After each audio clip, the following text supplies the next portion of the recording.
gwa unu ndị noble men unu chọọ ịsụgharị nwa mmadụ ọ bụrụ na ị chọrọ kpekus ị ga na-eme ịbịa mee ego ibulie hostel inwela asambodi nke a gwacha unu si unu bịa mee ego ka unu bulu hostel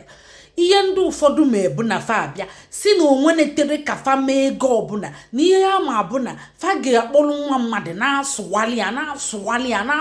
ya asụghalịcha anya for nothing agbarapụ ya gbaa ọsọ ọ bụ ihe unu chọọ unu na-achọ ihe free boost ọ bụrụ na peji anyị abụ classic match ka unu ga-enweta ụdị ndị ahụ ọkwa unu fụrụ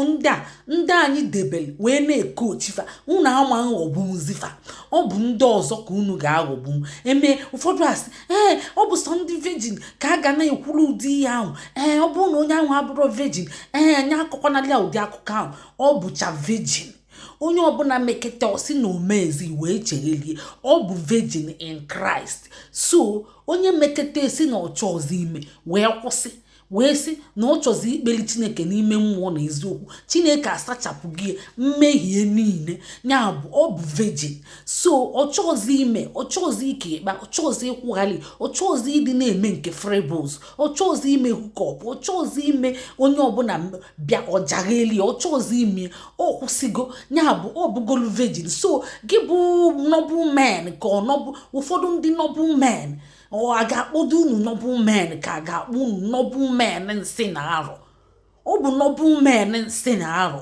bụ ndị na-ekwu ihe ahụ ezigbo ndị noble men kwetere ekwete si na ihe ekwuru bụ eziokwu ịchọ ịnụ mmadụ inwelie hostel ibuziele na-asụghalị ihe unu chọọ bụ ka unu buru na-asụghalị na nkịtị na fribbles mebichie nwa mmadụ unu tụrapịa unu gbaa ọsọ unu ka akụkọ ọkwa unu na-achọ nnụ nwaanyị unu nụọ nwaanyị kịta unu mụọ ụmụ nwaanyị mmadụ abịa kpọrọ nwa gị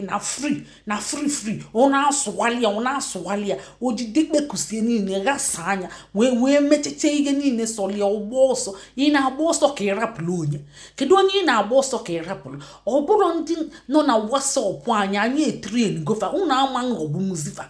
so onye ọbụla si na ọ chọziri di nụọ na ya tupu unu wee bulie wee mebezie ekpekusie ihe sọrọ unu ihe na-abịa mechie ekpekusi mmadụ ihe sọrọ ya ihe gbarapụ ya isi na ọ bụ ọzi virgin ọ bụ na ọ bụ virgin ị na-ege ntị mana gị na onwe gị bụ ọzịkwa maka ọ bụ gị na ya na-abụ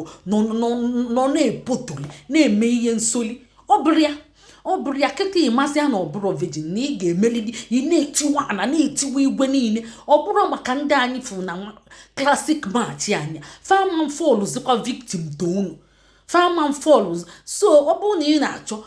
ebe ị ga na-eje na-eme na fribu na-eme na nke video call ijebe na next door so ụmụ nwaanyị ma ụmụ nwoke anyị fụrụ anyị tinyere na WhatsApp anyị na-achọ di na nwaanyị fanara achọghị fanara achọ testing fanara achọ test nji fanara achọ abịa a na-etest godi tupu ego mba igoluzie ije test ba a sị na di na nwunye bụ ngwugwu nke onye tọgịta ọ na-afụ nya golie nke ịtọgịta efu ihe ị ga-eme kpee ekpele ndị ụjọ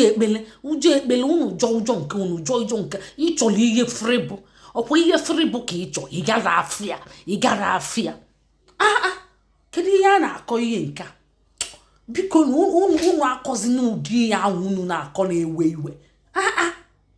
ụmụ nwaanyị classic match unu jidesie onwe unu ike